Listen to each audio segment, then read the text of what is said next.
Hello there. What is going on, everybody? We are back, and we're going to be talking about X-Wing today. The Battle of Yavin scenario pack and standardized loadouts are coming. We're going to be talking about that, and of course, the live stream is Ministravaganza's in a full effect. The live stream is on the way, and we're going to be we're both going to be talking about what we expect to see.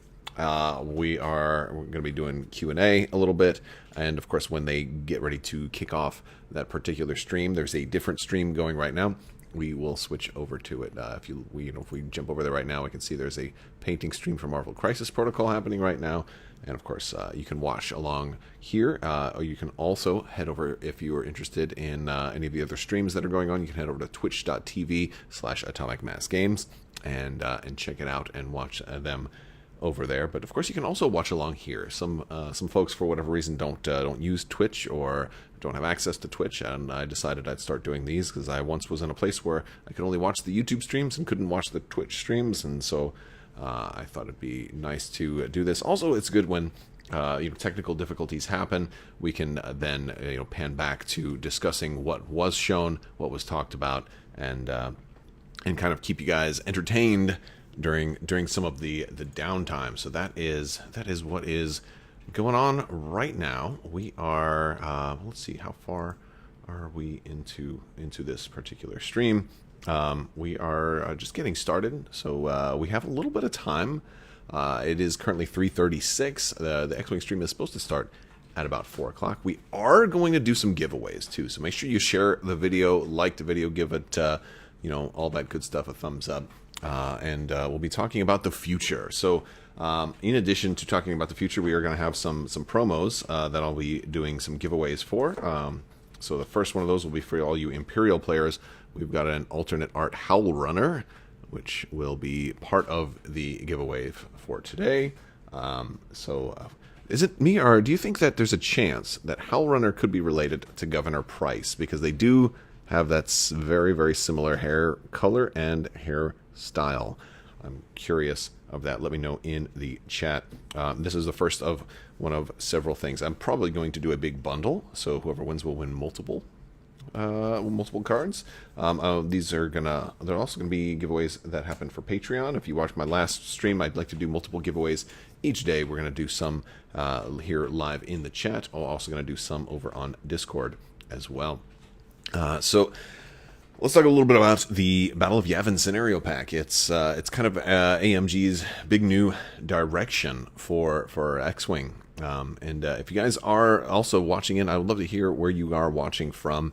Let me know what games you play, where you're watching from, either or both. And it's a great way to see who's playing what, where they're playing, and how big this community really is. Because I think that's a big part of it. But speaking of community and new players, I think that the Battle of Yavin pack is going to be a useful tool to get new players playing the game. One of the things that I think is an inhibitor to casual level play, either for new players or players like myself that play lots of games, is putting a list together. Especially when a game has so many cards and has been around as long as X-Wing has, it can be very intimidating to put lists together. And so one of the things I think that is very, very helpful in that is the fact that they have quick builds that kind of came out with X-Wing 2nd Edition, in that you didn't have to worry about designing a list and wondering if it or not it was going to work together, if it was going to synergize. You could just kind of follow the quick build.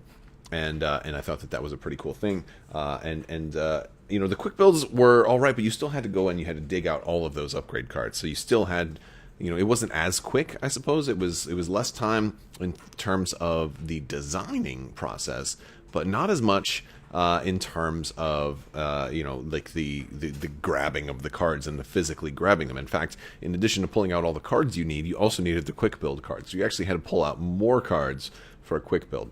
And so the standardized loadouts that are coming in the in the Battle of Yavin pack are going to help you from having to do that. What's going on, everybody in chat? We got Mikhail, we got AGU Dark Shadow, and we got El Fire Spray. Welcome. Glad to have you here. We are just kicking things off. We're going to be watching the stream that AMG is doing. I know it's weird to stream a stream, but I found it to be helpful because it allows for some pre-hype discussion as well as being able to immediately, as soon as it's over, be able to react and talk about it live, almost like sportscasting, but for gaming news, right? It's a weird thing, and it's one of the things I do. And I also find that it's helpful in case of technical difficulties. In today's Legion stream, for example, they lost internet for about 15 minutes.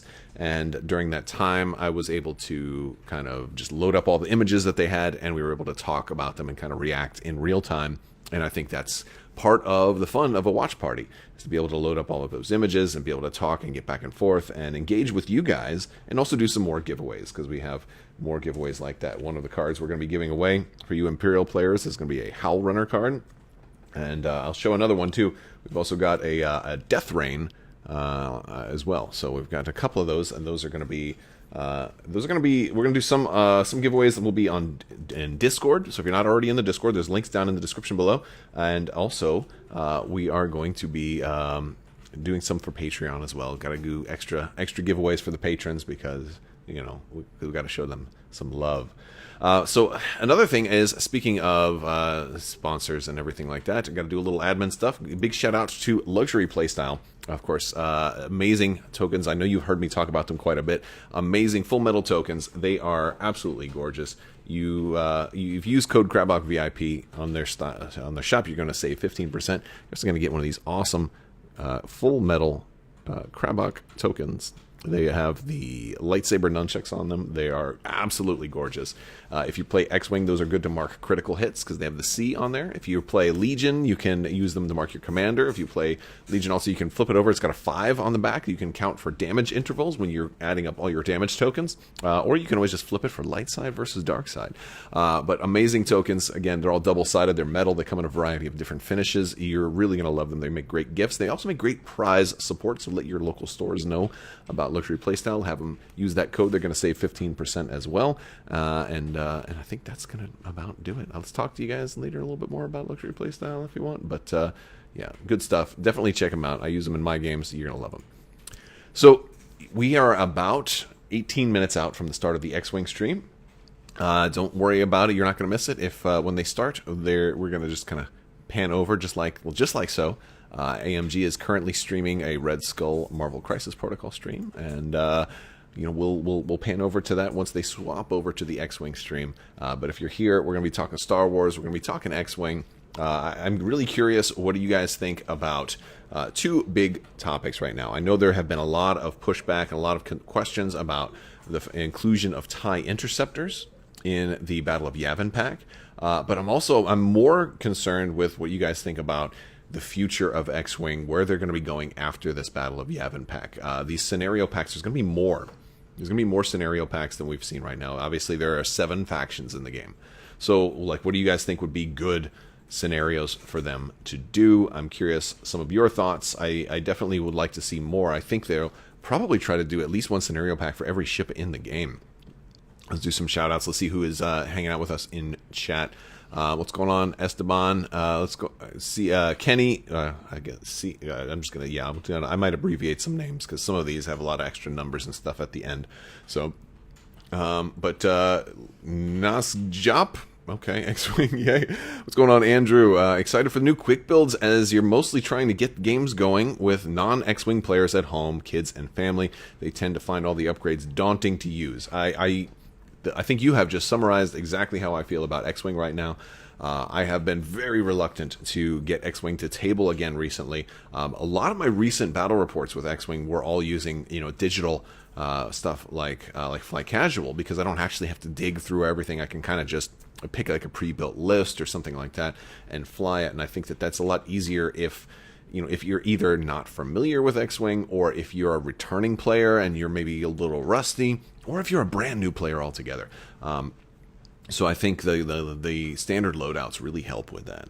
And that should be a fun thing moving forward too, because the standard loadouts, unlike quick builds, have all the text on the card. So if you forget what a proton torpedo does, it's right on there. My only pushback on all of these with the standard loadouts is that if you're playing a standard loadout that has a bomb, it doesn't have the bomb reference card on there. So like it says, oh, you can drop a proton bomb. But what if I forget what a proton bomb does? Like maybe it's on the back of the card, so we'll have to see. That's going to be one of my questions when they start talking about these, is if they have the bomb reminder text on there. But what has been announced? Well, nothing has been announced for X-Wing so far, outside of the, of course, the Battle of Yavin scenario pack, which will have a new scenario. They're going to be playing that later today. And I'm not going to be restreaming the actual gameplay, although Simone is going to be playing, so that will certainly be worth a watch. We don't often get to see the head of studio herself taking the flight stick of the X-Wing, or perhaps the TIE Fighter. I don't know who she's playing, but she'll probably be playing Rebels or Empire. I feel like Simone's going to play a Rebel. I feel like, you know, her colorful nature leads itself a little bit more to the Rebel side than the Empire, but then again, as head of studio, isn't she sort of the Imperial overlord? So she could take either side. I don't know, but there's definitely going to be that'll be a fun game. She's very animated on stream, and so she can be very fun to watch. I don't know who she's playing against today. So and it's always, I think it's always fun to watch people of like outside of just professional games, because professional, like the difference between watching like, you know, like a world's kind of top 8 sort of game versus watching more of a friendly casual game, especially one that's designed to kind of showcase new stuff. It can be really different, like the fun factor, the level of like laughter and enjoyment that people are actually having playing those games can be different. So whether you just want to watch a fun game or you want to learn a little bit more, and maybe a little bit more about the Battle of Yavin pack, I think that stream will be worth checking out. She's an excellent human being. Yes, I agree.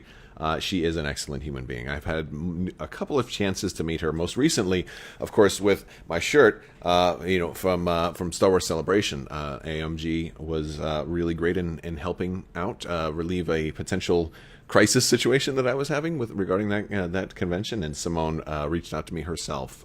So that was a really, really big help, and I can't say enough nice things about Simone right now, because it's been pretty cool, and she's pretty impressive of a human being. I'm just going to say that all of my interactions with her have been positive, but I think this last couple of months have been above and beyond. So really cool stuff. Really cool stuff. So let's see. Let's go ahead and I'm going to talk about some of the giveaways. All right. So there's actually 3 cards that are going into this bundle, and it is going to be a fun one. So this is the bundle that I'm going to be putting on Discord. It's going to be a pack of 3 cards. So it's going to be Howl Runner. It's also going to be Death Rain.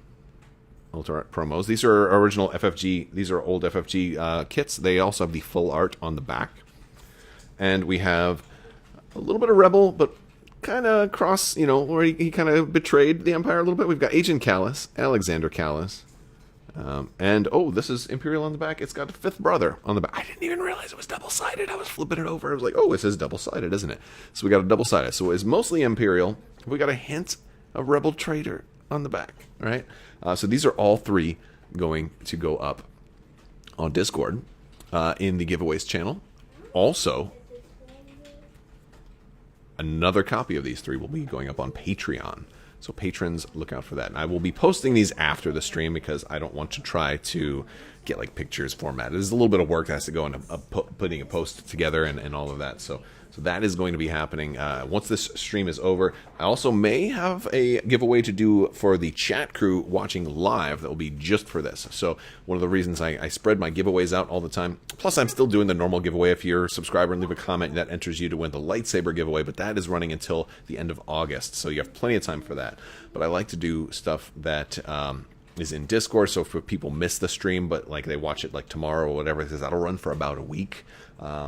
And then the same thing with Patreon. Patreon, I would like to give patrons even more opportunities. So that is all going on right now.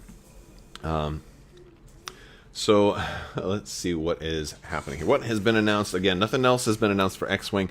I do expect they're going to be announcing, because the future is specifically called out in the name of this, in that it's about the Yavin pack and beyond.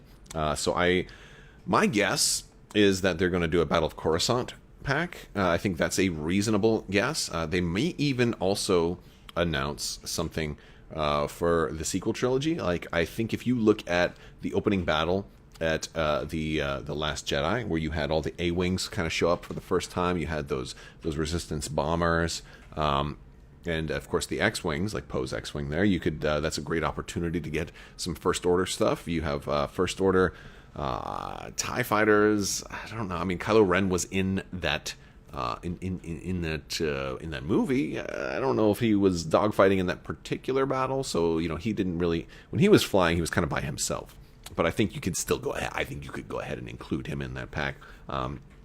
But yeah, there's definitely options for that. And I think Episode 8 gives us the best options for real dogfight scenario options for Star Wars X-Wing.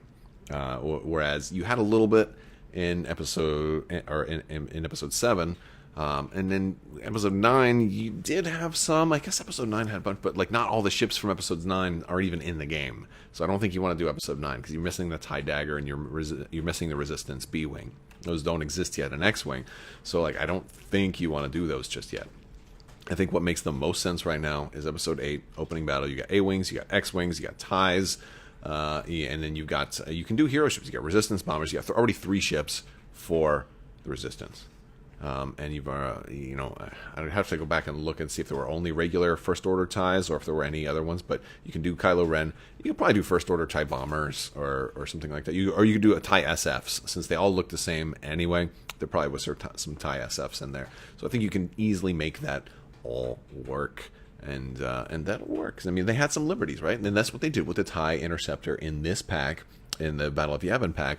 Is they said, look, we need these two to kind of balance out and to kind of round up the game, and they got with Lucasfilm and got approval to include prototype TIE Interceptors, which did exist at the time of the Death Star. So that's it. Tim says we've been hotacking it up because 2.5 is no fun at all. I don't know if 2.5 is no fun at all, but I know what you mean. I definitely was resistant to 2.5. I finally played the other day. I don't know if you saw in my recent battle report. I will say there are aspects of it I do like and aspects of it I don't like. And like for example, the particular objectives that are out there, I don't really need them, like I can just ignore. And the cool thing is I can totally just ignore the objective and just try to destroy my opponent's ships. And I may pay a price for that, but I probably won't. Like at least from my experience so far, I can totally just ignore the objectives and just try to blow them. Like, oh, you trying to secure that thing? Well, it's okay. I'm just going to kill you, and then you won't be able to secure anything. I'd rather play that way. That's more fun for me. But there is that. Still, I mean, the game hasn't changed that much. There's certain changes. Like to me, the number one thing that I don't like is the friendly bumping. The penalty of bumping a friendly ship is particularly annoying. That's my number one thing that I don't like, because again, especially as a rustier player, I find that I tend to bump my own ships quite a bit, and so I have a lot more penalties. And so I'm not a big fan of that. As far as what we are doing today now, we have about 7 minutes until the X-Wing stream kicks off. Once that does, I will be switching over. I will be muting the old microphone over here, so you won't have to hear me talk over AMG's stuff. You can watch along with me. You can head over to Twitch if you want to watch there as well, or instead, you don't have to stay here, but I would love for you to stay here. I'd love for you to stick around. And we will be watching the Twitch stream where they'll be talking about X-Wing. They'll be talking about this particular scenario pack and the future. Now, I am also curious if the future means just scenario packs, or if the future means new ships. And what do we mean by new ships? That could either be reprints, because they have said they wanted to do reprints, but I'm curious if that's still the case, or you know, there's a lot of speculation on what the license is going to hold in next year in 2023. There's supposed to be some, you know, agreement that will potentially expire or get renewed. Who knows? You know, I think 2023 is going to be an interesting year, and if things go well between all of like Asmodee and all of the gaming companies and Lucasfilm, then that could lead to a big new era in all of our miniatures games. So, you know, my guess is in the meantime, the safer bet for development is to continue with these scenario packs, because cardboard is a little bit easier to produce and ship than all of the work that goes into designing and pre-painting and pre-assembling all of these minis.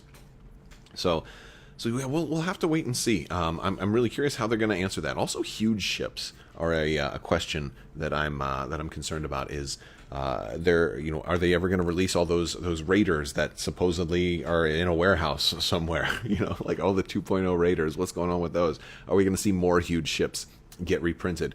Are they ever going to do a Republic huge ship to complement that Trident ship that the Separatists got, the Squid ship? Are we going to see a Republican get a cruiser? Are we going to see Republics get anything in the huge ship category? Whether it be, I mean, granted, because they can use the Corellian Corvette, but I don't know.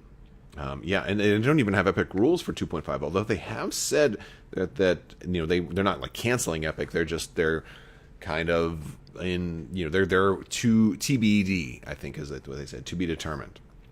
So we will have to wait and see what the future holds for X-Wing. We're about 4 minutes away from starting out right now. And as we get closer, I just want you all to manage your expectations, but hopefully there'll be something new. They're obviously going to announce something new, because they talk about and beyond, right? They wouldn't have put and beyond if there was no beyond. So I do expect we'll probably get a couple of previews of ship cards that we have not yet seen. So I think that seems reasonable to expect. And on top of that, some talk about other packs. So get your predictions in the chat. Let's see what everybody thinks. Do you think I'm right about the sequel trilogy? Do you think that it's going to be an Episode 8 scenario pack, or do you think it'd be from another film, or perhaps maybe an animated series? Do you remember a show called Star Wars Resistance? You know, like that could be something they do. They could do a Star Wars. I mean, granted, there's only I think one Resistance ship, which is just the Fireball, so they're missing some of those aces that were present in that show. I never actually finished that show. Not that it was bad, it was just something I wasn't crazy about with that show, right? Like something I just wasn't super crazy about. I don't know what it was. I probably have to go back and watch it again one of these days. We're almost there. Dallas Kemp is finishing up the Marvel Crisis Protocol stream there. He's doing his wrap-up, so once they do that, we'll be kicking over, and we'll be watching that stream. As soon as the X-Wing stream finishes, we'll be coming back and talking about what they talked about. We'll kind of do a little summary video. And again, I will be doing another summary, a little more proper summary later on. And so here we are. Look at that. They're ready to roll with X-Wing, the Battle of Yavin and beyond. What lies beyond the Battle of Yavin? Clearly, the Battle of Hoth. And then the Battle of Endor, and you know, because those battles took place afterwards. But yes, so that is how we are looking right now. We're set up. We're ready to go. Once it starts, we'll launch over to that. If you guys are just joining us, we are going to be doing some giveaways. We've got some cool giveaways I wanted to show you guys. We've got this is going to be going up in Discord. We've got a Howl Runner giveaway. I'm going to bundle with Howl Runner a Death Rain alternate art, as well as a Fifth Brother double-sided card that has a Betrayer, Agent Callus. He's on the other side there. We're going to be putting all of those together into one big bundle, and winner will get all three of those. I'm going to be doing a separate bundle with the exact same cards because I've got duplicates of those to give away. And we'll be doing that second bundle on Patreon. We might even have some giveaways to give out during the stream as well. So some, you know, and because the giveaway I like to throw up on Discord will stay up there for about a week. So if you're watching a repeat of this video, you still have a chance. Like if you couldn't catch it live, you're not completely in the dark. But for the ones during stream, you got to be here live to get. So that's kind of how that works. Hoth, don't tempt me. They are getting ready to start the X-Wing stream. I think they just kicked it off, so we'll just wait for them to start. As soon as they start talking, as soon as they kick in, then I'll be throwing it back over there, and that's what's going to happen. Hopefully, you guys are all enjoying your Thursday. I did take today off of work. That's why I'm able to be at home in my jammies, in my Star Wars jammies. They're not really jammies, but you know, I didn't have to put my work clothes on today. Got to stay home and stream, sit down and taking notes, and like all the Legion cards. I publish those on social media. Like I reformat because they always give it to you. This is like a little pet peeve of mine. It's funny, but it's not really a pet peeve. But like when they give you these cards, when they show you the previews, they're never straight, right? They're always like sideways and stuff, and like overlapping something. So like then I'm like, all right, let me go ahead and do my mojo on these things, rework them, print them out. And I think they are officially started now. So let's see. Nothing yet. No audio yet. Nothing yet. But they're ready to start. So we'll give them probably about 20 seconds out. So let's get going. Let's get going. Who is excited? Let me know. Let me know in chat if you're excited to see what is in store for the future of X-Wing. They've been kind of tight-lipped on this outside of this one pack. Can't wait to see. They just say there'll be more scenario packs. Who thinks huge ships? Who thinks we'll get anything for huge ships? Or an all-new ship? Do you think we're going to get anything all-new? Curious. I'm really curious. I don't think we're going to get any all-new ships announced today. I don't think so. Maybe reprints, though. Maybe more huge ships. Or reprints of huge ships. Like a GR75 would probably be hard to find right now. Can anybody get a GR75? That's something I'm really curious about. Granted, you can always use the huge ship conversion kit. But yeah.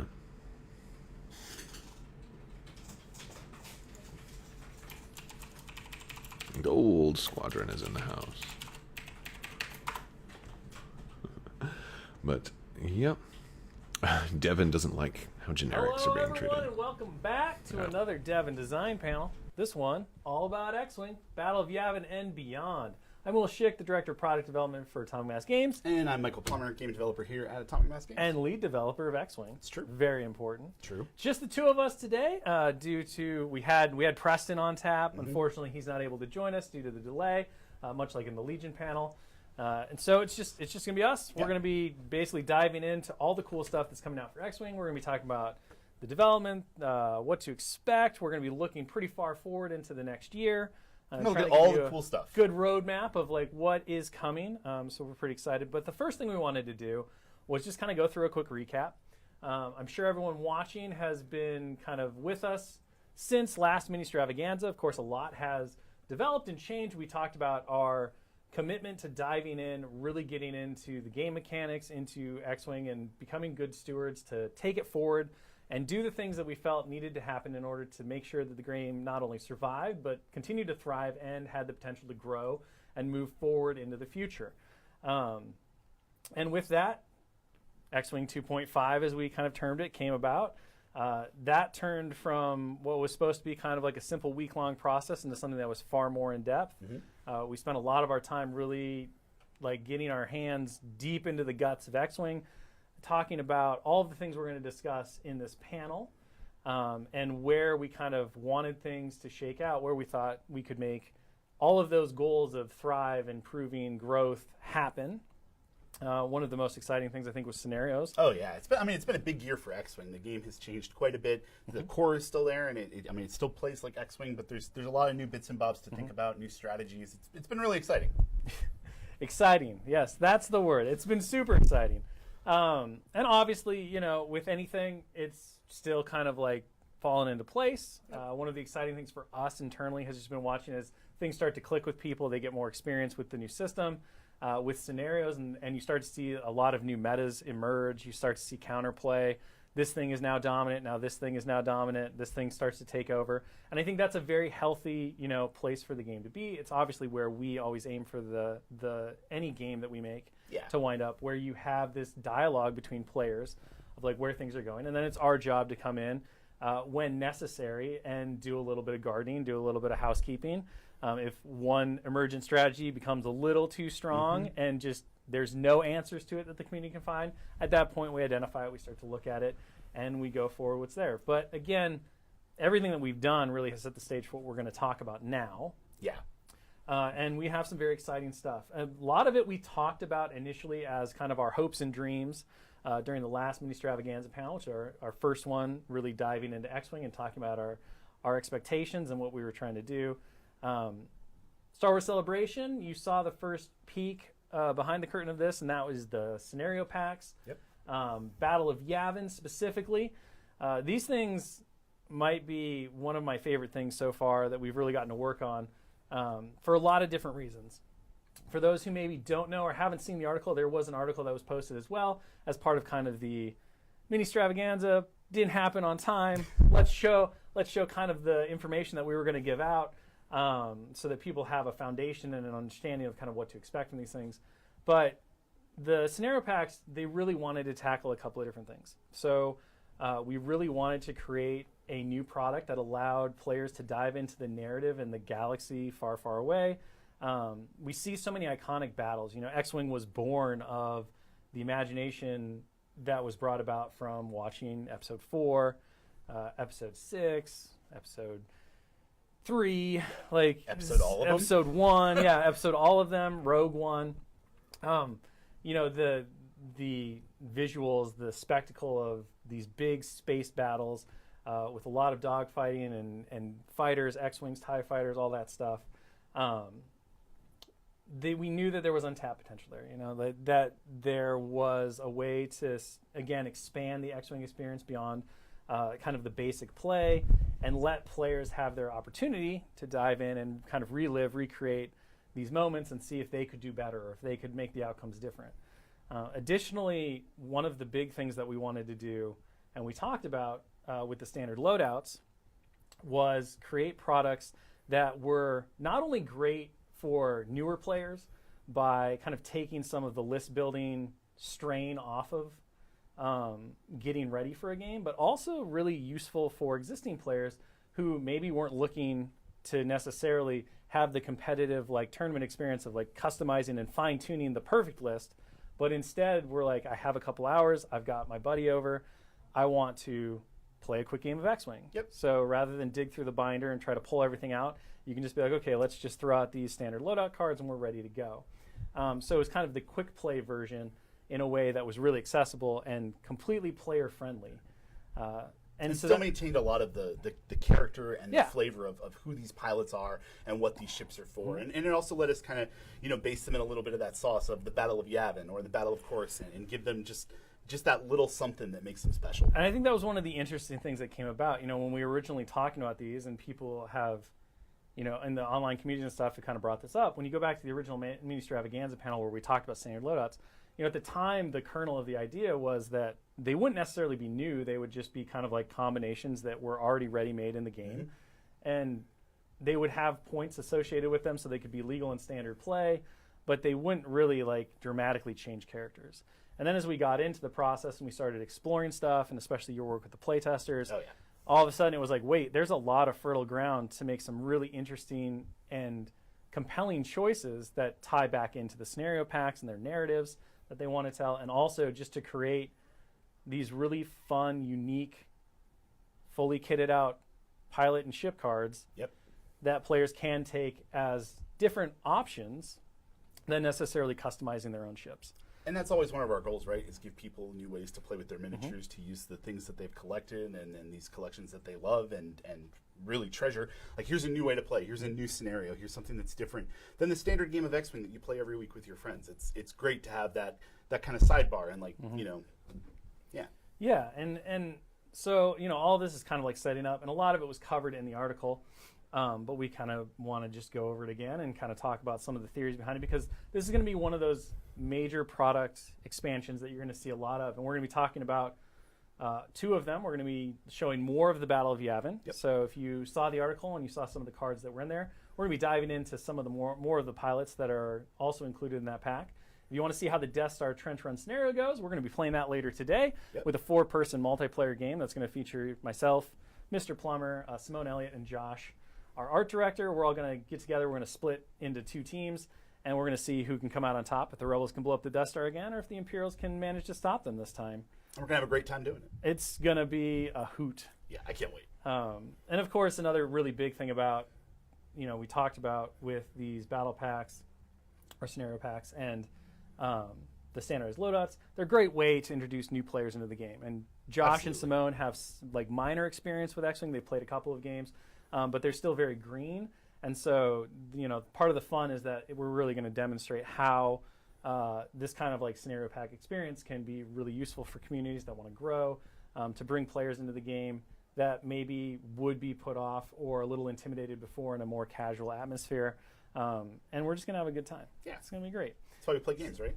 That's why I play games. So with that all said, let's dive into the first battle pack we're going to talk about, which is going to be Battle of Yavin, and just discuss a little bit more about things. Now, the first pilot we're going to show is one that I think was already in the article, but we're going to talk a little bit about the genesis of like how everything came together. He was the first one that I think you built. Yeah, absolutely. We of course, had to start with Luke Skywalker. I mean, it's the Battle of Yavin. So walk us through, let's put up Luke's card, and then walk us through kind of like how the design process worked, how the iterations happened, and where we came out on kind of the whole process to what led to the final version of Battle of Yavin. Yeah, so I mean, like you said, this is one of the first ones that we did, and what we wanted to do with Luke Skywalker is we wanted to have a very iconic Battle of Yavin Luke Skywalker that is exactly what you would expect Luke Skywalker to be at this battle. And you don't get much more iconic than proton torpedoes, R2-D2, and instinctive aim, right? Use the Force, Luke. So we knew that those had to go on here, absolutely. And then we wanted to give him a little bit something else, so we give this attack speed, which just makes him really good at going fast in a straight line. And there are other pilots that have this same upgrade in the pack that kind of gives them a little bit of link between the two. We left his pilot ability as it stands. But the other really interesting thing about these Battle of Yavin Rebel pilots is this Hope ship ability that you see. Which is, it's kind of a twist on the Hopeful upgrade, and all of the non-YT 1300 ships have Hope, because this is the Rebels' most desperate hour. They need to destroy the Death Star, or it's all over. This is it.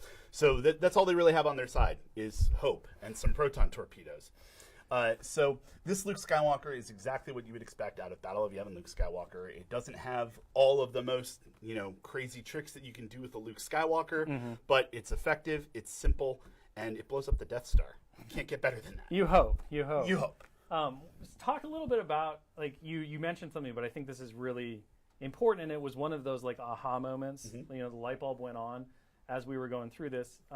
The fact that all of the Rebel pilots, barring Han Solo, have Hope as like an identifier, and then we also see this kind of mirrored in the Imperial side with a different universal kind of upgrade, quote unquote upgrade, that appears in their pilot skill. Like, so just give us kind of the reasoning, the thought behind that, how that came about, because I think that again is going to be something that as we start to look at all of these different battle packs going forward, or scenario packs going forward, and these standard loadouts that are tied by a specific narrative, it's going to happen again and again because it really ticks a lot of these really important boxes. Yeah, so what we wanted to do is we wanted to make sure that while this is a character that you know and love, and it's a ship that you've flown before, and you kind of know how the package works, that there's something there that makes the Battle of Yavin special. That they're, like they do have this moment that they realize that the galaxy could be destroyed. This could be the end of the rebellion. And so to kind of give mechanically a reason to play these standard loadouts together, and then at the same time to just add a little bit more flavor to the emotions that the characters are feeling and what is actively going on in the saga of Star Wars at this time, we wanted to give an ability that was linked across the ships. And we were talking about it, me and Pagani and me and you, and just like, what could this be? What should it be? And we went through several ideas. For a while, we had something very similar to attack speed across all of them, but it just gave a little bit too much mobility. And then we eventually landed on Hopeful. And one of the playtesters actually said, well, what if you put a twist on it and made it a little bit better? And it was just a moment for me. They're like, oh, that'd be really cool. Why don't we do that? So Hope is very similar to Hopeful, but it doesn't have all of the same restrictions because they are in their darkest hour. And you'll see this as we talk about all of the other ships as we go through too, especially on Battle of Coruscant is where it really started to shine. All right, so let's jump to Hall Okend, who I know you were particularly excited to do. Yeah, I love Hall. So Hall Okend is in a Y-Wing, your favorite ship. Of course, I love bricks. He's really fun and really interesting. So his pilot ability is during the system phase. If there are no enemy ships at range 1 to 2, you may recover 1 charge on any upgrade. And as you can see, he has advanced proton torpedoes. So in this Y-Wing, which is kind of like a brick in space, if he can manage to stay away from the enemy, he can have proton torpedoes 4 days. And then on top of that, he has his precise astromech, which gives him a way to get locks so that he can fire those proton torpedoes. So this Y-Wing is supposed to just be kind of like a devastating force of destruction as long as you can pilot it where it needs to be, which is a challenge with a Y-Wing. It was really fun to work on this one and try and make something that is a little aggressive for a Y-Wing, that wants to be like kind of dipping in and out of the space fight. Yeah, he's a lot of fun. I'm really excited for this pilot and all of the pilots in this expansion, actually. All right, and of course, one of the big ones, which also has attack speed, is Biggs Darklighter. Biggs Darklighter. Super important. Of course, the 3 that go into the trench run, Luke, Biggs, and Wedge, all have the attack speed ability because they go in and they decide to go a little faster than everyone else. And they go full throttle. And it actually gives them a little nudge on making their attack run in the scenario because of it. So talk a little bit about Biggs, like how he came together. Yeah. So Biggs, we kind of started talking about the characters and like what defines them, right? And Biggs kind of what it came down to is he's like the consummate wingman. He's known Luke for a long time. He's always there. He kind of saves Luke's bacon. How do we fit that all in here? And that came about a lot in the pilot ability. So his pilot ability lets him choose a friendly ship within range 1 during the system phase, and then during the activation phase, he's going to activate at the same initiative. So while he is initiative 3, if he's within range 1 of his buddy Luke, he can move at initiative 5 during the activation phase. So he can keep up with people, not get in the way of the better pilots. It's very simple, but very effective. He also has the selfless upgrade that allows him to help take some hits, just like that iconic moment in the film. And, of course, attack speed, proton torpedoes, and R2, F2. You'll notice all these Rebel ships have proton torpedoes. It's pretty important. I mean, it is whole, the only thing that right? can destroy the Death Star. So that is a through line through all of these. It's a lot of protons. Another fun thing that we got to do is I think all of the astromechs are named, right? Yes. Yeah, that was a lot of fun, like going through and finding out what was the name of this pilot's R2 unit. Yeah, so all of them have their correct moniker if it exists. Okay, so that kind of wraps up the Rebel side. Let's jump into some more Imperial cards. And the first one is Backstabber. Yeah. Of course, if you got the 3 Rebels making their run, you have to have the 3 Imperials shooting them out of the trench. Yeah, you got to have Darth Vader and his buds. So this guy right here, the first thing you'll notice is probably the pilot ability. It's very, very deadly.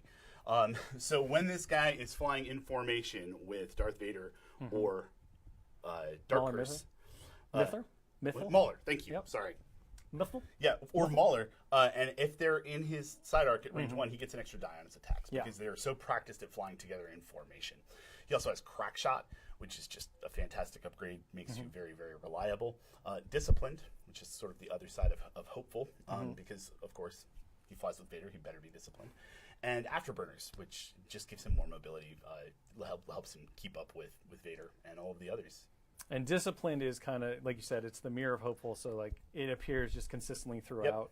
You see it a lot. It's not on all of the ships, but because there are some where it just doesn't fit. Right.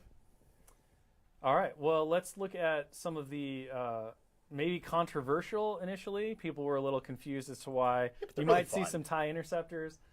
For those who didn't read the article, just to kind of go over the TIE Interceptors, we do know that TIE Interceptors were around in a prototype form. During the Battle of Yavin, a lot of the media has expanded on the idea that there was an Imperial fleet nearby the Death Star. One of the most recent comic runs actually has a really great Star Destroyer that was damaged during it. It becomes kind of the central flagship for the action that happens in it.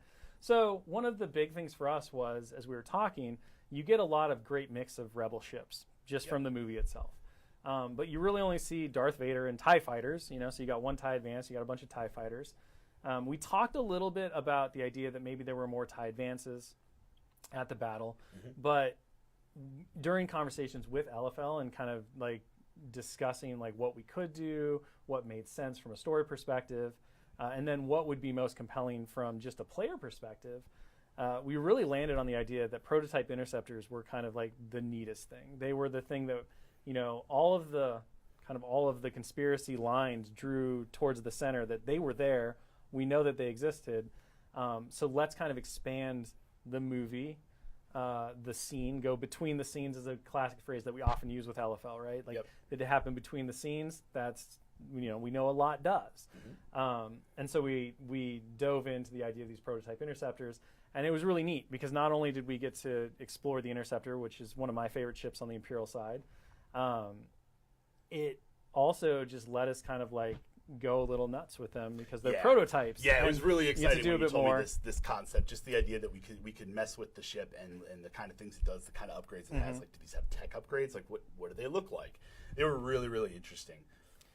So let's look at Sigma 4. In the article, you can see Iden and I think another Sigma. Go to the article. Yes, go to There's the article. another one in there. I'm pretty sure there were 2 interceptors that were shown. So we're going to show you 2 more, which is Sigma 4. Yep, we have Sigma 4 here.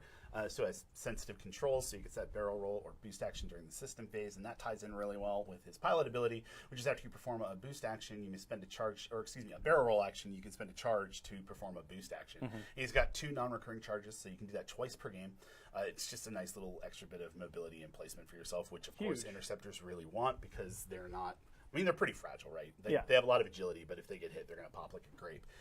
Again, you have a space grape. You have disciplined here, which is a nice through line with all of the other ships that have disciplined throughout these. You get a lot of use out of it. And then primed thrusters here. So while you have 2 or fewer stress tokens, you can perform barrel roll and boost actions even while stressed.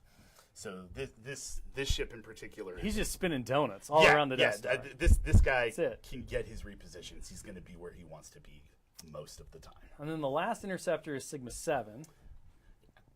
Sigma 7 might be my favorite interceptor in here. We just appreciate the art. I mean, this is part of why. Super, right? Like, super awesome. Cool. I love it. So here we have Sigma 7. He has a targeting computer, fire control system, and marksmanship. And his pilot ability is during the system phase, you may spend 1 charge to acquire a lock on the defender.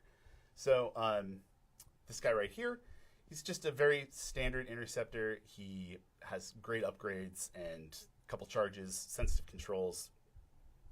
He's here. He's here to party? He's here to party. He's here to party? He's going to get you, yeah. Each of the interceptors really came out. I like the idea and kind of the through line of, like, you look at the TIE fighters and a lot of stuff like really lines up, and then the interceptors themselves are all very unique to the pilot, which kind of shows that prototype too, right? Like, Sigma 7 is running he's got the upgrade for a targeting computer, and he's better with it. He's got the things that work with it, and then you have Sigma 4 is a little different. Iden has a very different loadout as well. So it was fun to kind of go in and make these unique prototypes of everything. It's like when you talk about the ships are hot rods, right? Yeah. It was really fun to just make them each individual and fit what they're supposed to do. And then, of course, they looked at all of these amazing interceptors, and they're like, well, that's too expensive, so we're just going to make it like this. Yeah. Base models only for everyone from now on. So that runs through all of the cards that we were going to show for Battle of Yavin. Again, if you didn't see the article, go hop on atomicmassgames.com. You can see the other ones that we showed off, and that pretty much runs the entire pack.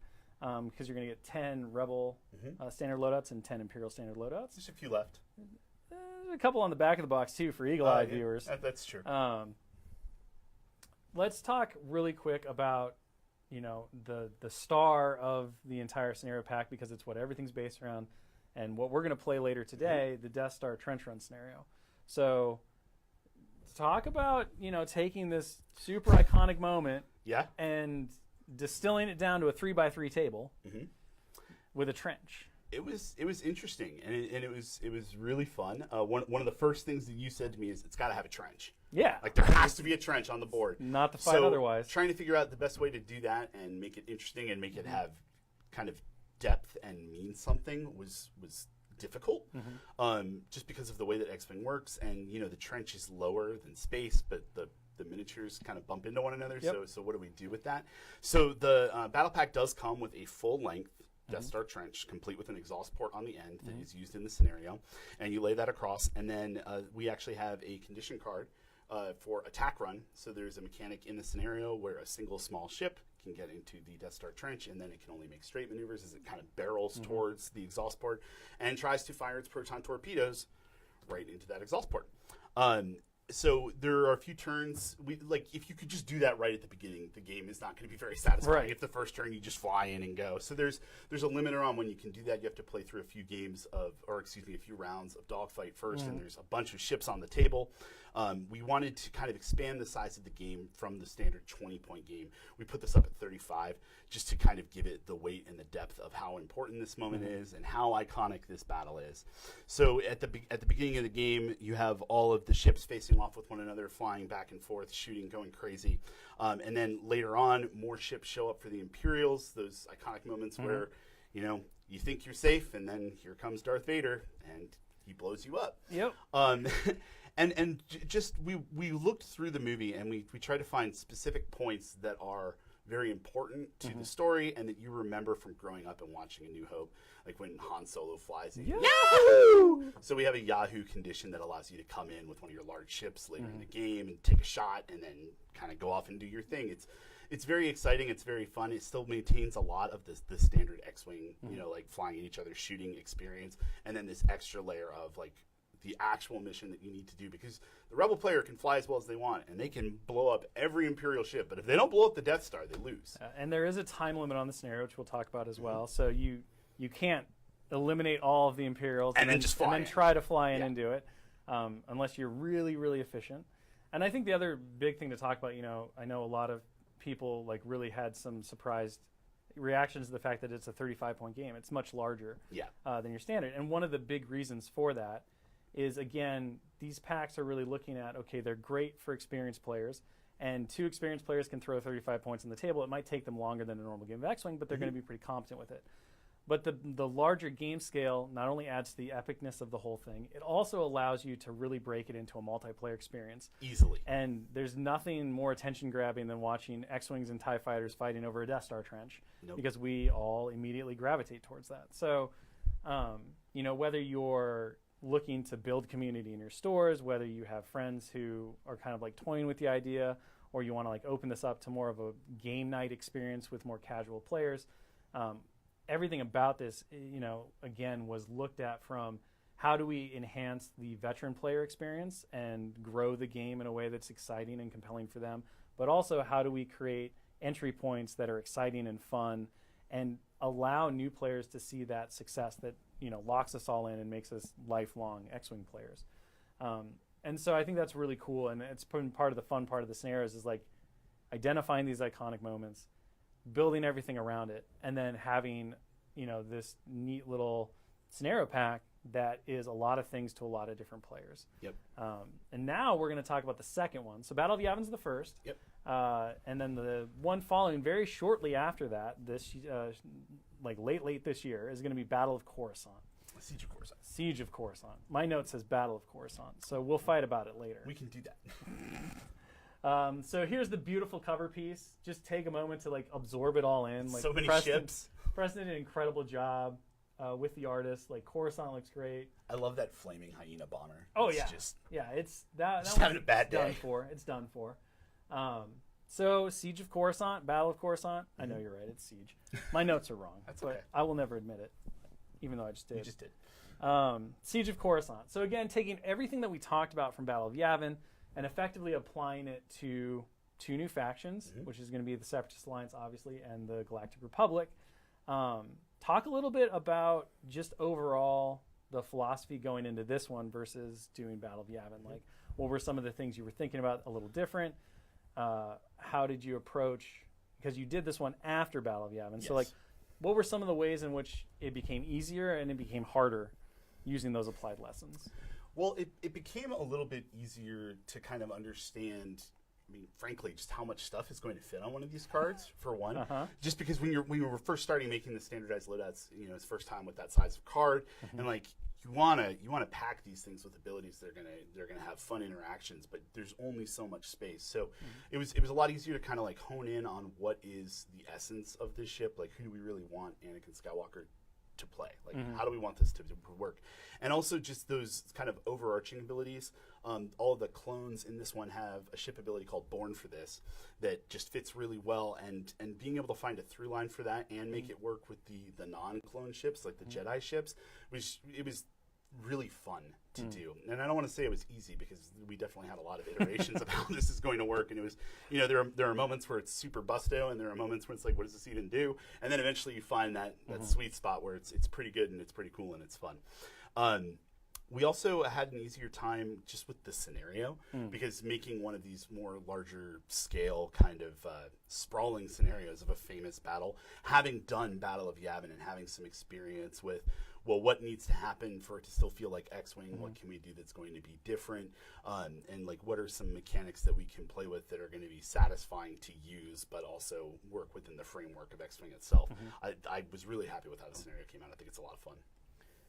Yeah, and of course, if you're wondering, that scenario is all about rescuing the Chancellor. Yes.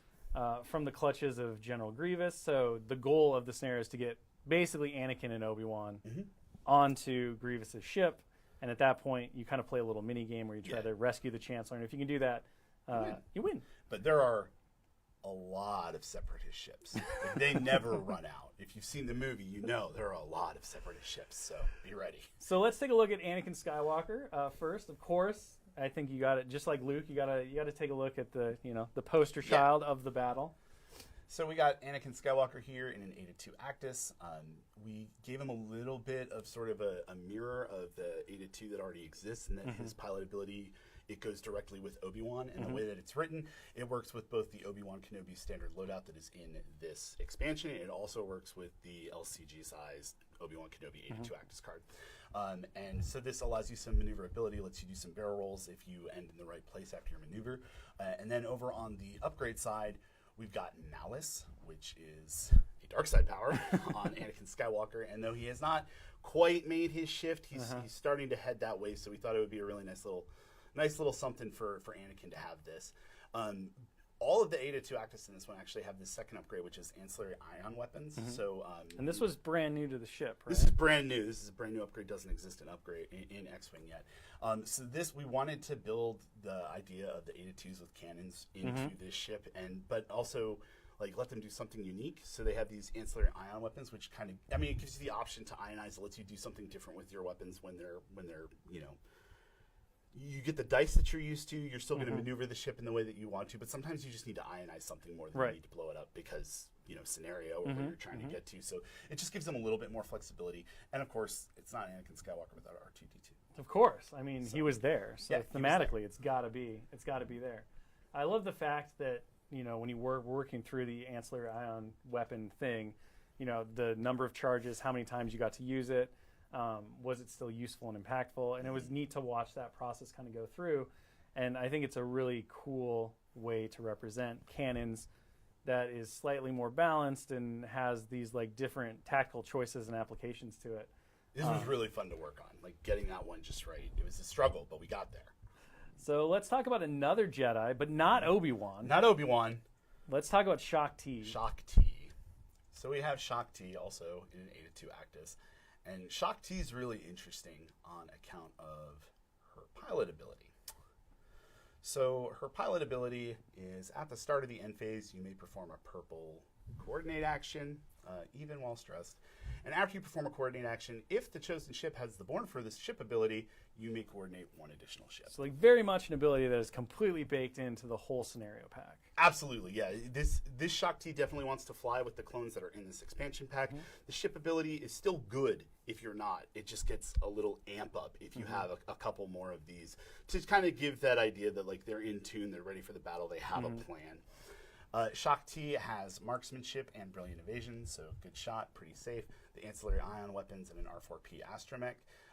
Very simple ship. Like there's not a lot of crazy going on here, but coordinates are always good, and being able to coordinate two ships is very good.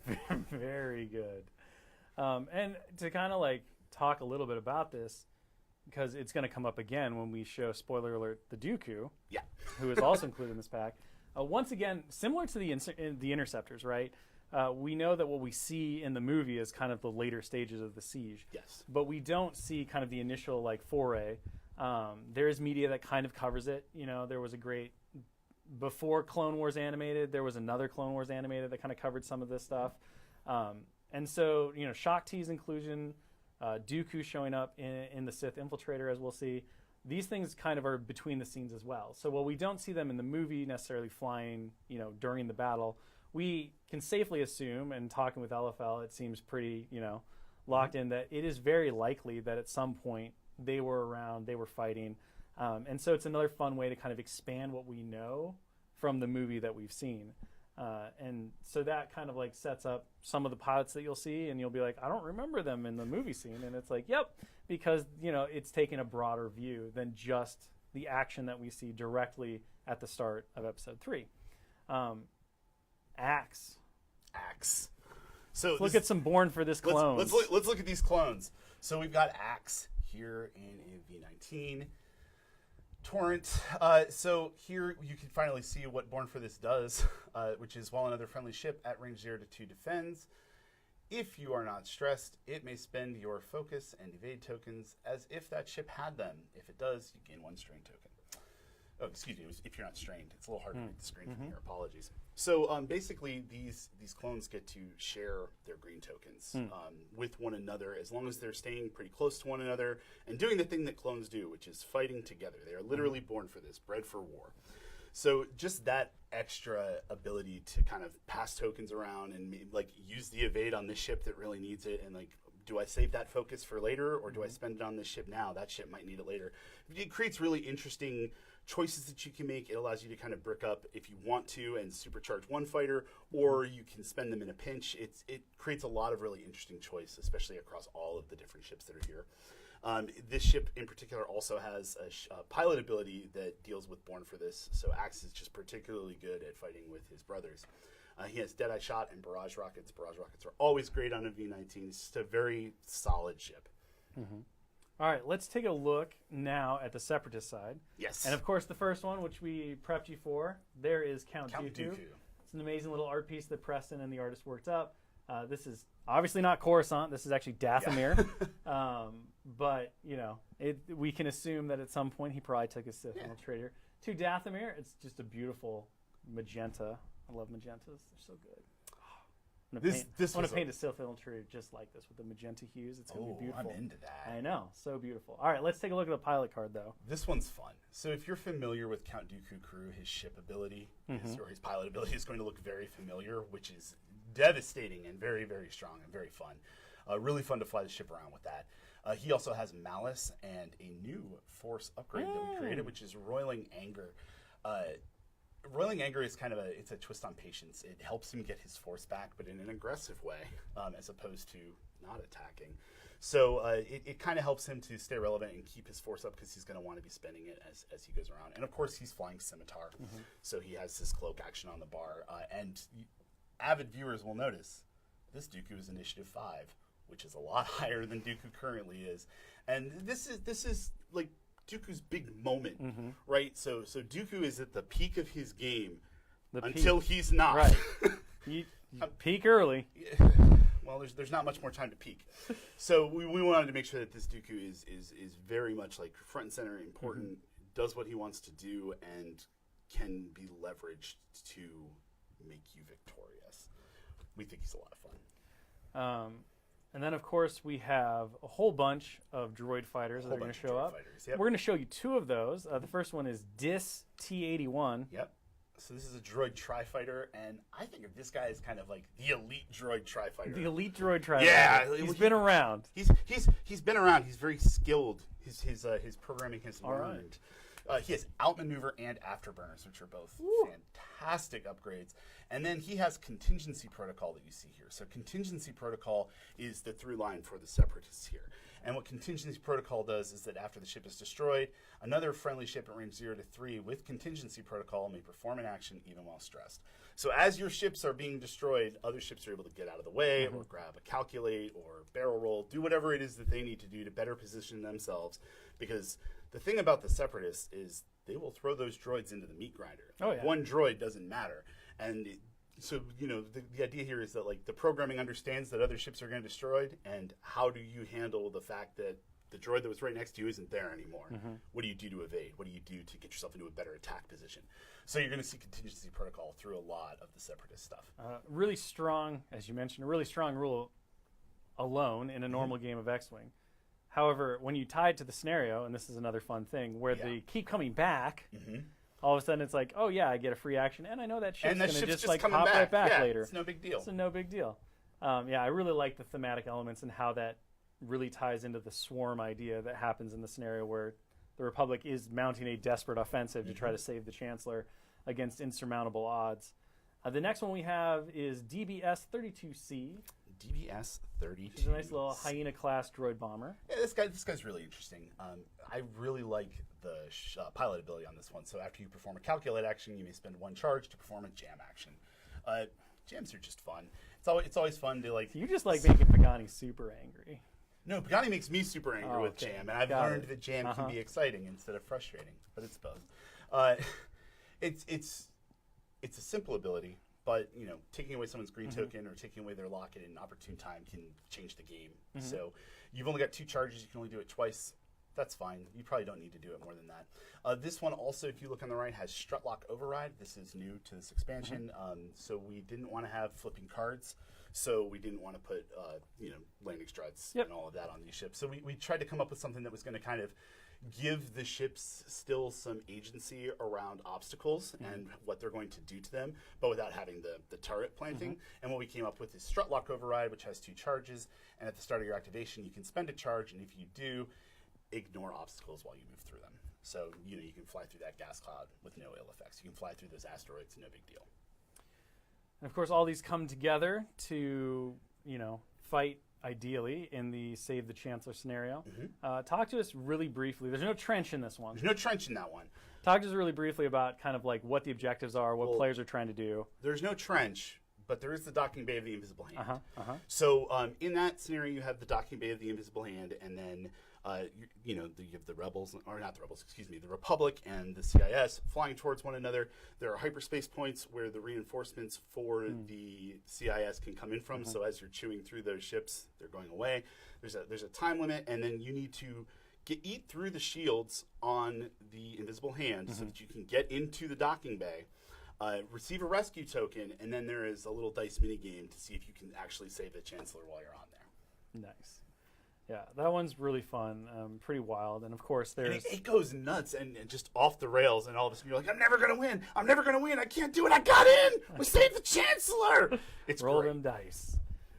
One of the things I think players will notice as they start to look, like the exciting climactic moments in the movies are typically when the odds are super stacked against the heroes, and the scenarios do not pull their punches. Like, blowing up the Death Star, really hard to do. It should feel like a 1,000,000-to-1 shot.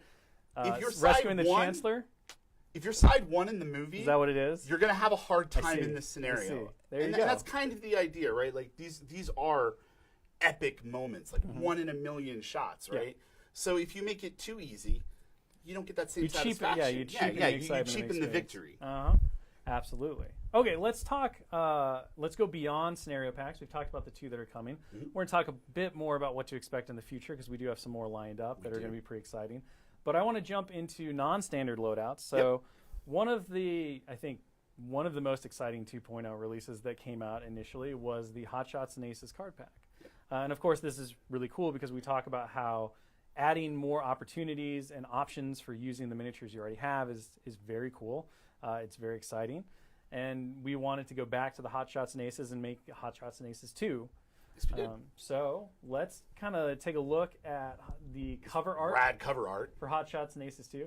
Gives you a little bit of a preview of one of the pilots that we're going to be looking at in a little bit, which is Poe Dameron in the Millennium Falcon, going through the crazy like hyperspace leaping thing that he does I love this piece of art, by the way. It's just so dynamic. There's so much motion. I love anything where there's a ship exploding in the background, and it looks like I've got 3 of them here. Oh, yeah. So, yeah. Everybody's blowing up, It's a crazy time. So this pack is going to, of course, bring new pilots for all of the factions. Definitely a big undertaking. I think it's 5 per. I think it's 5 per. It's about 35 ships. So it is a huge expansion pack in terms of like bringing new content to the game. Talk to us a little bit about the process, like identifying different characters and things like that. Yeah, I mean, making Hotshots and Aces was really fun because we wanted to try and, like, look at these ships and look at characters that, people know and love that maybe haven't hit X-Wing yet. Mm-hmm. So, I don't know what I'm allowed to say is in here. I mean, they can't stop you. It's live. I mean, that's true. Super live. I guess, like, one of my favorites is Keo Venzi in an A-Wing for the Rebels. They are fantastic. They're a lot of fun to fly. They are great. And then you're going to see other characters that you know and love. I'm afraid to say too many names here. I think the Scum pilots are especially fun. I really like a lot of the stuff that's in here. It was definitely an opportunity to bring some of the fan favorite pilots that didn't make the jump from 1.0 to 2.0 back into the game in their iconic ships for sure. And then also to introduce new pilots. Yep. There was one really unique opportunity because as we were doing the Scum and villainy stuff, we wound up kind of short a pilot that we needed for the Fang Fighter. We did. And LFL and all of their grace and benevolence was just like, just make one up. Yeah. So you, sir, that was a dream come true. got to name a Fang Fighter pilot, which is your favorite ship of all time. Yeah, it was a nice little surprise. And just because we love pandering to you, sir. Oh, thank you. We're going to show that. Yeah. We're going to show that ship right now. So this is Torfun, and he is literally flying through another ship that he has destroyed. This art is rad. It is very cool. Let's go ahead and take a look at the ship card.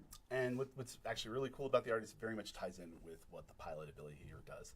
This is after you perform an attack. If the defender was destroyed, you may perform an action even while stressed. Then you may gain 2 strain tokens to perform a bonus attack. So this guy's subtitle is Direct Pressure. He is aggressive. He wants to get in there, finish something off, and then maybe do a barrel roll and shoot someone else. He loses a lot of his defenses when he does that, but an extra attack is an extra attack, and if you can pump out more firepower, that's usually a good thing.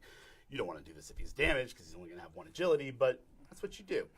Sometimes you do, Sometimes. I mean, Blaze of Glory. I make terrible decisions. Of Glory. Okay, so that was one for the Scum. Let's go ahead and let's see our boy Poe in the Millennium Falcon. Yep. Poe Dameron in the customized YT-1300.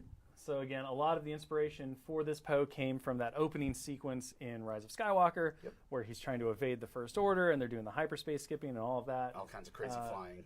The cover art definitely pulled from it. This piece of gorgeous green art pulled from it. Nutty to do in game rules, I feel like. I feel like this was something else. He's interesting. So here we have Poe Dameron, a difficult man. He's nothing but difficult. Nothing but. So this is before you execute a maneuver, you may spend 1 charge. If you do, ignore obstacles during that maneuver. After you fully execute a maneuver, you may spend 2 charges to perform a white boost action or a red barrel roll action. Then if you performed a red barrel roll action, expose 1 damage card if able. So this tearing that poor ship apart, just pushing it to the limit, and just like the idea that this is an old ratty customized YT-1300, and if you push it too hard, parts fall off. So it's a little bit of balancing because barrel rolls on a YT-1300 are not something that it can normally do. Yeah. But letting Poe do it is very fun for Poe, who is one of the best starfighter pilots in the galaxy, right? He's crazy good at it. So we wanted to kind of give him some of that flair and that flavor, and like let you have that audacious Poe Dameron moment where he's barrel rolling in a YT-1300, and everyone's just going, "What?" Just parts falling off. That satellite dish. Just little jalopy. It's all right. It's all right. And then we have one more to show. This is a First Order pilot. First Order in a TIE SC bomber. Jewel Gerard. I love this art. The art is very cool. And I think we have the rules for him. We do. So this one is Initiative 4. After you perform a boost action, you may spend 1 charge to remove 1 non-lock red or orange token, which when tied with the pursuit thrusters during a system phase, you may perform a boost action. It's fantastic. If you are already stressed, you can perform that system phase boost, spend a charge, get rid of that stress, do whatever maneuver you want. No problem. Still have another action coming. Again, very, very simple ability, but powerful. I think this ship's a lot of fun. Another bomber. I mean, anytime we can get a Gerard back in the game, I'm all for it. Yep. It's a long lineage. Okay, so that kind of wraps up our Hot Shots and Aces thing. Tony just totally like jumped ahead, but it's fine. That's fine. It's fine. It's fine. They don't know what they saw. It's a little tease of our not a big tease of deal. the future. The first thing, like before we go into that poorly spoiled Tony, poorly spoiled surprise, let's talk a little bit about organized play. Yeah. So, if you were with us for opening ceremonies, you know that Simone talked a little bit about our big plans and kind of we've established a great relationship with Adepticon. Adepticon 2023 is going to be where all of the Star Wars miniatures games worlds will occur. So if you've qualified this year, if you qualified in years previous, all invites during the COVID times will be honored. So you can come join us, duke it out with the best in the world, see if you can take the top spot. After Adepticon 2023, the 23-24 season will run to Adepticon. So that will become our new regular cycle for events. There are a bunch of opens and qualifiers that have been announced. You can check out our social media, and then I believe they'll be on the website at some point to see what's going on. We have all the ones that we know of so far, but there may be a couple more right before the Adepticon happens. So we're really excited to finally get back on track. To get the good tournament cycle going. There's going to be some amazing prizes, and it should be really great. Moving forward, one of the biggest things that I'm very excited about This is so cool. is that store tournament kits, which will be coming into circulation in that 23-24 season, will actually include an invite to Worlds. So if you win your store tournament, Store championship, you will have the opportunity to come to Worlds. Now, it will be a basic invite, which means that it's not going to cover your airfare or your hotel or anything like that, but it does get you into the tournament without any other like last chance qualifiers or anything like that. So this is a really neat way to kind of like expand the opportunities for players of all skill levels and in all areas to have the opportunity to come in, because there's a lot that goes into Worlds. There's the practice, there's the knowledge of the game, there's the strategy, there's the luck that comes when playing the games. But there's the unspoken like opportunity of, can you make it to a major event to get an invite, right? Yeah. Like what can you do that? And we wanted to make sure that the Worlds was as Worlds as possible. Yeah, like there are a lot of great X-Wing players out there that play at their local store with their friends, and that's it. And maybe they make one trip a year. Yep. Who knows? And like, if we can help them make that one trip be to come to Worlds, that's great. And we want to have like the best player from every store play at Worlds. Yeah. So it's truly all the best players in the world playing at Worlds. Yeah. I think it's super cool, and I can't wait. Opening up just the amount of skilled players that can make it throughout everything is one of the big goals, right? You can't call it the top-end competition if you're putting in artificial barriers to the competitors that can compete, and there always will be some of those. Of course. But, this is our next step into, like, making it an even bigger and better event. The regional tournament kits, which will still happen, the qualifiers that are currently happening, they will include a Premier World invite, which will work much the same way as the invites do currently for Worlds. So if you're looking for to get a little bit more advanced on your invite, that's still a great way to do it. And those will be premier events. So there will be a difference in terms of the level of invite, and more information on that will be coming as we get closer to that cycle for the 23-24 season. But we wanted to share that with everyone because we just think it's a great next step to really take Worlds into that new level of arena and competition.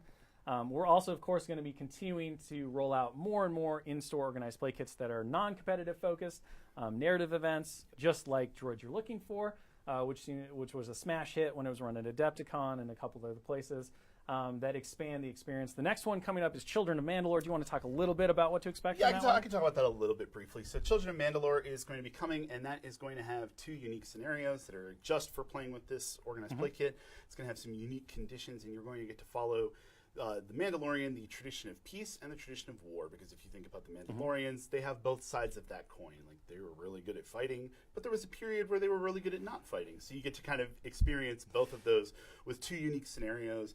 It makes your squad building a little bit different. It gives you some fun new things that you can do. You're going to be able to put some upgrades on ships that you may not have normally been able to. You get to blow up escape shuttles with malice. Yes, you get to blow up escape shuttles with malice. It's it's very similar to like the standard scenarios. They're kind of they're a twist on those, right? So there's not like a huge trench. There's not like wild reinforcements coming in from everywhere. It's much closer to a standard game of X-Wing, but it still has that flavor. It still has that fun and something different that you're doing. It's and the best part is you walk away with all of the cards, all the tokens, all the everything. So when you're playing with your friends and you have time for a side table, throw down one of these Children of Mandalore scenarios, or you just feel like doing something different. That's the best part about these OP kits, is getting all the bits and bobs so you can do it yourself later. Alternate game modes, they just enhance experience. Absolutely. One thing I did miss from my notes there, I want to go back to the Premier World invite. So there's the store level invite, which is the basic world invite. The Premier level invite, they will give you a number of buys based on the final field. So if you do win a Premier event, you're going to start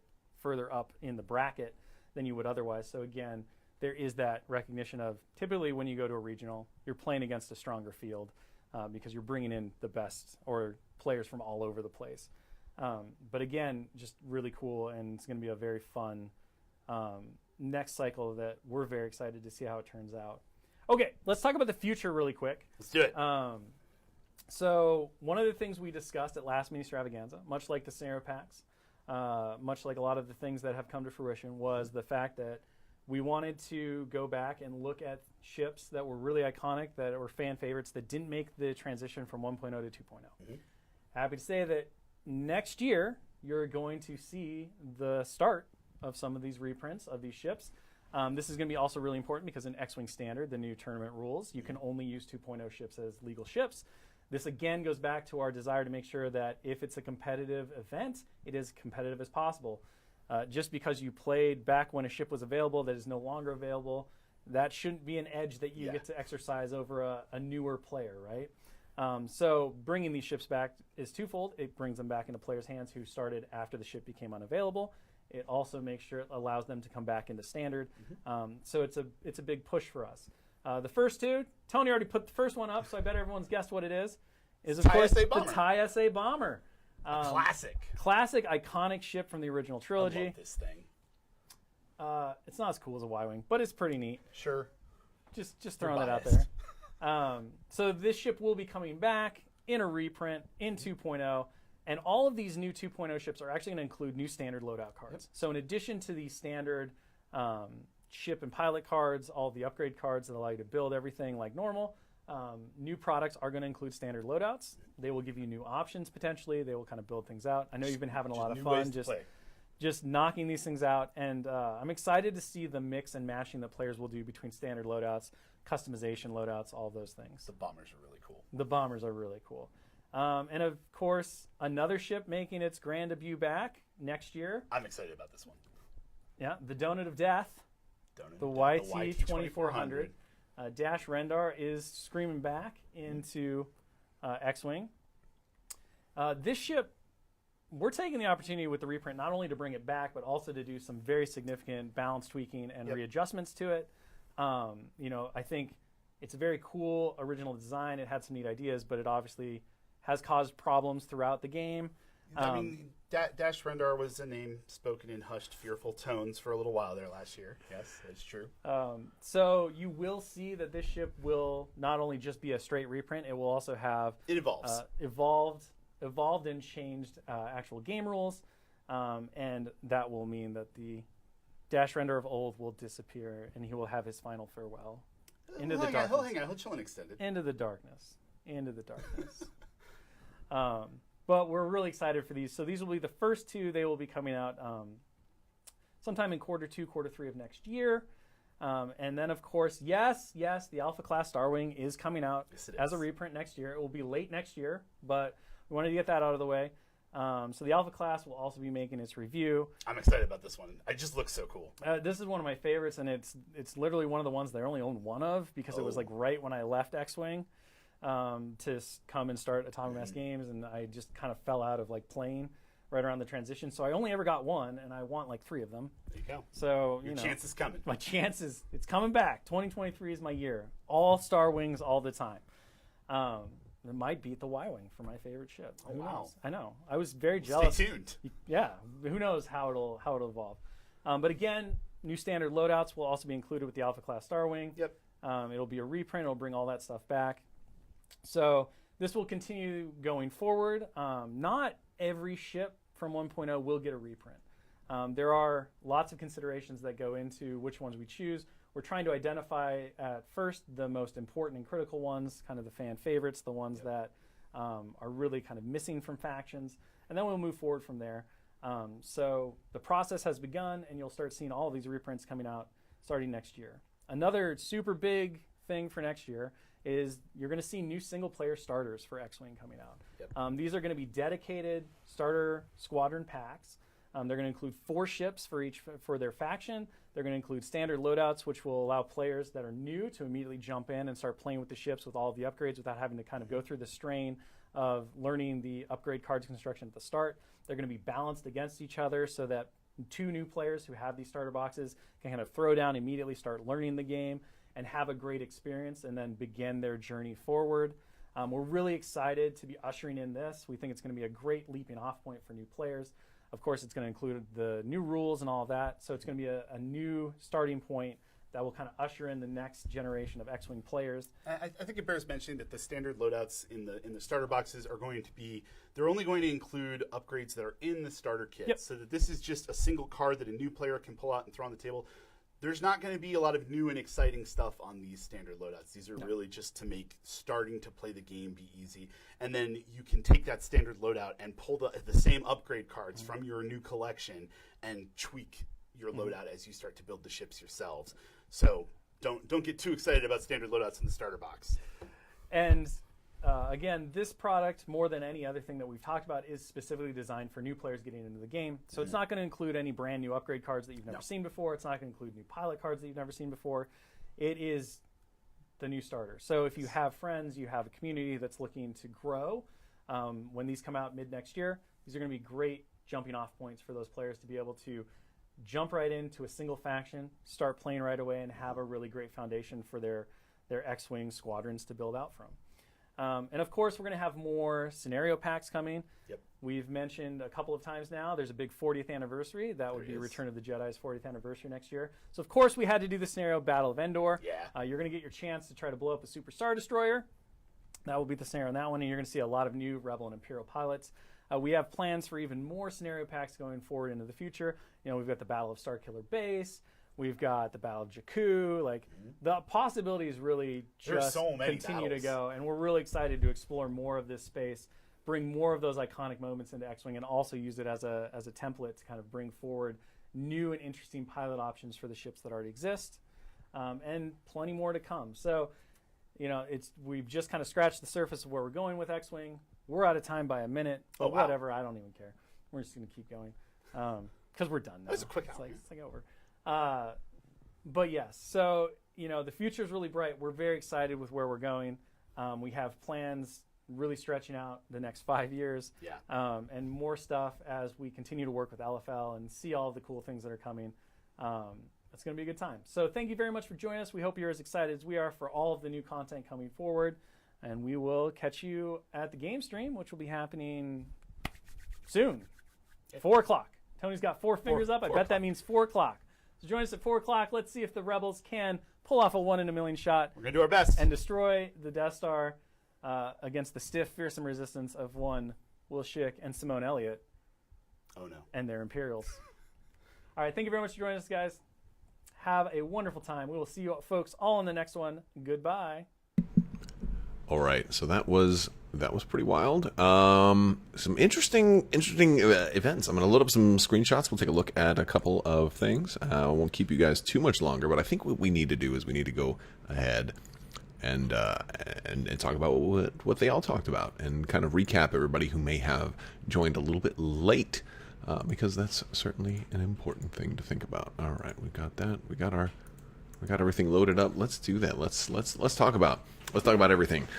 So there's a lot to talk about. A lot of what I thought they were going to say is kind of stuff that they did say. Nothing about huge ships though, which is a little. I mean, the door is open, but I'm surprised we didn't hear anything about huge ships. So they did preview. They ran through a bunch of cards. We got Luke Skywalker. They talked about all of the non Millennium Falcon ships have hope. So we're getting like the same keyword on like all the rebel ships here, which I was like, all right, that's a little interesting. After another friendly ship at range 0 to 3 is destroyed, you may perform a focus or boost action on that hope. And he's got instinctive aim. He's got attack speed. After you fully execute a 3 or 4 speed maneuver straight, you may perform a boost using a straight 1 boost, and it's not an action. So kind of lets them go really, really fast in a straight line. So it effectively gives... honestly, I think it gives the X-Wing kind of a speed 5 straight, but it also gives you some choice making, because you can plot a 3 and say, oh, you know, as I'm moving, now I wish I had a 4. So it's interesting. It doesn't seem too OP. It seems like it's got some use. And it's got instinctive aim and R2-D2 on there. We've got Hall Oakland, or is it pronounced Auckland? But we have Hall there with the Y-Wing with Hope. Dorsal turret, which is a 3 attack die turret. We have advanced proton torpedoes and a precision astromech. During the system phase, if there are no enemy ships at range 1 to 2, you may recover a charge on any upgrade. So if he's by himself, he gets all that good stuff back. We've got Biggs. Biggs looks super juicy, with also attack speed, selfless. During the system phase, you may choose 1 friendly ship at range 1. This is his Biggs's pilot ability. If you do, treat your initiative equal to the chosen ships until the end of the activation phase. So he can kind of fire alongside Luke or somebody who's a higher initiative than him. He definitely wants to be a wingman, though. We've got some Imperial ships. We've got Backstabber makes the triumphant return. We are going to do the giveaways. I also have another giveaway. By the way, drop a chat for everybody who's still watching, and I'll do this here in a second. I've got one more giveaway I didn't announce before. I want to find it. Oh yes, it's going to be the stabilized S-foils for the B-wing. This is a double. Oh, it's got some green on it, so it's showing through my green screen. There we go. There are not holes in this card, I promise you. We got the stabilized S-foils double-sided. Double-sided cards are not a thing that they're doing with the quick builds or with the advanced loadouts. But give me a hashtag B-wing in chat if you want to win the stabilized S-foils. This is just for the stream. Don't worry, patrons. There will be another stabilized S-foils going up on Patreon as well.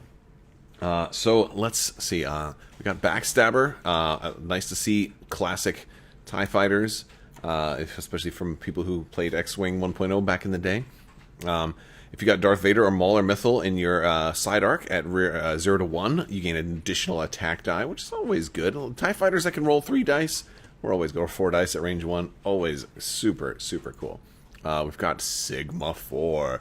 This is one of the TIE Interceptors. They did talk about the TIE Interceptor stuff. We've got... this one is not shielded like the other one was, like Iden Versio was, right? So after you perform a barrel roll, you may spend a charge to perform a boost. Lots of repositioning there. You got sensitive controls on this thing. It's disciplined and has primed thrusters, which is going to be really, really cool. Well, you have 2 or fewer stress tokens. You perform a barrel roll or boost even while stressed. So you're going to be doing K-turns and doing crazy stuff. This is going to be super, super fun one to fly. This is why I'm looking forward to this, because I don't have to think about these builds. I can just play it. I think I'm going to enjoy X-Wing a little bit more once these come out. I'm looking forward to it. Sigma 7, amazing artwork on Sigma 7 here. Here we go. We've got, during the system phase, you may spend 1 charge to acquire a lock on the defender. And then they have targeting computer, which I don't know why they... here's the only thing that's weird about this. With all the other ones so far, you've got targeting computer. It says add a white target lock action to your action bar. But they didn't put it on the action bar. But whereas other ones like the Millennium Falcon, which as the evade, they did add. So that's just strange that they didn't actually add it to the action bar there. Again, we just see so many little things like that it's interesting. I don't know if there's more proofreading that needs to happen, or if this isn't the final version or whatever. I thought that was particularly interesting. We also have the battle of... Oh, wait, hold on a second. We need to talk about Sigma 7 a little bit more, too. Because it's kind of... There's another typo on this one. And it's, acquire a lock on the defender. During the system phase, there is no attacking happen. You're not attacking anybody. You're just acquiring a lock. So who's the defender, right? I think it just... Realistically, I think that what it means is you're just acquiring a lock. You're just... you know, I don't know if it's a lock that's restricted to an enemy ship, because technically you can acquire a lock on an object, right? You could lock on asteroid if you wanted to. Or you could even, I believe you can even lock friendly ships right now in you know, the 2.5 stuff. So, but on the Defender, there's no Defender, right? I mean, it doesn't even, you might not even be attacking somebody. Somebody could be behind you. Like I'm really curious what if that isn't meant to just be, you may just acquire a lock, or if it's supposed to be a lock with conditions. Like, does it have to be a lock on somebody that you are definitely going to attack? Do they have to be somebody that's in your front arc? Can you, like, not acquire a lock on somebody that's behind you? I'm curious what the intent here is. My guess is that it's just acquire a lock. But clearly there's some I guess, proofreading issues with some of this stuff. And we've seen the same thing with Legion lately.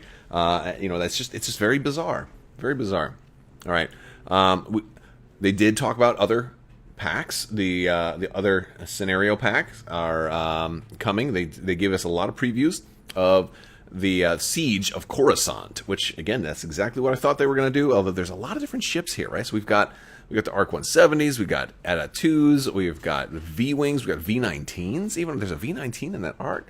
Whereas we've got, like, Hyenas and the Tri-Fighter, but there's more than that for the Separatists as well. So we got to look at Anakin, and he's got a similar Obi-Wan Kenobi. He's got Malice, which is pretty cool. And he also has the ancillary ion weapons, which is 2 charge recurring. When you're attacking, you can spend both of your charge, and then you can basically have your crits deal ion tokens instead of damage, which is going to be good if you're attacking somebody shielded and those crits weren't going to do much. So that's kind of cool. It could also be useful for, like, maybe the scenario where you're going to try to rescue the Chancellor. Maybe you got to, you know, maybe there's going to be huge ships involved. I don't know. Shakti is there, and honestly, is she even in the ETA 2? Like, I've only ever flown the ETA 2 with Anakin and Obi-Wan, so, like, I don't even remember if Shakti's an ETA 2 pilot or if she's an all-new pilot. I think she's there, but I'm just having a little bit of a brain fart right now because there's so much stuff. She's going to have marksmanship, brilliant evasion, again, the ancillary ion weapons. All of the ETA 2s in this pack are getting ancillary ion weapons, and that is all new. That is not something that existed beforehand, which is pretty cool. Axe, not Axl Rose, but Axe is in this one. And so, you know, it's there's just a lot of clones. I think this is the same art we saw with one of the Armada things. I'm not sure. After you perform an attack, you choose another friendly ship with Born for this ability, and then he has Born for this, and then range 0 to 2 in your side arc, and they gain a lock on the Defender. Born for this says when another ship at range 0 to 2 defends, if you're not strained, you can spend your focus and evade tokens as that ship has them. So they can spend your tokens as if they have them. So they're kind of sharing that stuff, which is pretty cool. And Shakti, of course, is able to coordinate those Born for this people. So that kind of all works out. And we've got Count Dooku. Yes, you disappoint me. Pride double. I was trying to do my little Dooku quote, and I screwed it up. My dog Hera is going crazy. She does not like the Dooku quote. So, we got somebody at the door. All right, so let me go ahead and finish getting through this. Dooku has Malice. He's got the Roiling Anger, which is new for him as well. So he's going to be able to try and get some of that force back, and he is on the Scimitar. We've got Dis, what is that, TS1, and these were a little smaller. I'm going to have to blow them up a little bit more and get better images of this. But now he's got networked calculations, of course. He also has outmaneuver, afterburners, and contingency protocol. An interesting thing they were doing with the next one, with the Hyena here, is this strut lock override. And I thought that this was because I was asking in chat a little bit about how they were going to do the dual-sided cards, and this is one of those ways that they're doing that. They're giving a charge, and they still wanted it to kind of have that. I mean, I don't know why they couldn't just print it double-sided and have the upside-down side on the other back side of this card. So I don't know what's going to be on the flip-flop side of this cards. But that's where it goes. So they gave it strut lock override so you can kind of mimic the landing struts. And this one just says you can spend a charge at the start of your activation. You get to ignore obstacles while you move through them this round. But this one, like, you kind of can't land on it, but you can kind of bounce off of it easily. So Well, I guess, I don't really care for too much for, just hanging out and turning your ships into turrets on asteroids anyway. So, there you go. And they also announced a very new cool thing, a Hot Shots and Aces 2, which is really interesting. Hot Shots and Aces 2 is a new card pack that's coming, so they're going to be doing... It's all cardboard, right? Like a lot of cardboard. But Hot Shots and Aces 2 is going to have Poe and the Falcon. They're going to have 5 new pilots for every faction. They even mentioned somebody named Ko Denzi and a A-Wing. I'm not sure if I'm saying that right. And also, the cool thing is, they got to design one new pilot. Michael Plummer got to design Tor Fun. So that's pretty cool to get your own new pilot. I don't think that's pretty bad. That's pretty awesome, actually. Not bad, but I was gonna say bad but I'm trying to stay more friendly. But yeah, so he's flying through other people. After you perform an attack, the defender was destroyed. You may perform an action even while stressed, and you may gain 2 strain tokens to perform a bonus attack. So, kind of reminded me of Rebel E-Wing pilots and of 1.0. Very cool stuff. Bonus attacks are always cool. We got Poe Dameron flying into a giant monster beast. Before you execute a maneuver, you may spend 1 charge if you do ignore obstacles during that maneuver. After you fully execute a maneuver, you may spend 2 charge to perform a white boost action or a red barrel roll action. Then, if you performed a red barrel action, expose a damaged card if able. He's doing things you're not supposed to do, and he's catching the Millennium Falcon on fire. But he's initiative 6 on the Falcon, so that's really cool. And then Jewel Jerjerrod. I don't even know who Jewel Jerjerrod is. But that's pretty cool. That's pretty cool. Just wondering, when is Armada? That's later tonight. The big other piece of news, there's as far as reprints, there's going to be 1.0 reprints. Finally, they're going to start doing that next year, and they're doing a couple. They're doing the TIE bombers, they're doing the YT-2400, and they're doing the gunboat. So a couple of things about those. These are all going to come with new standardized loadouts. So the quick builds, the new quick builds, that's going to be something that you're going to see. They said all reprints were going to be getting standardized loadouts, from this point forward.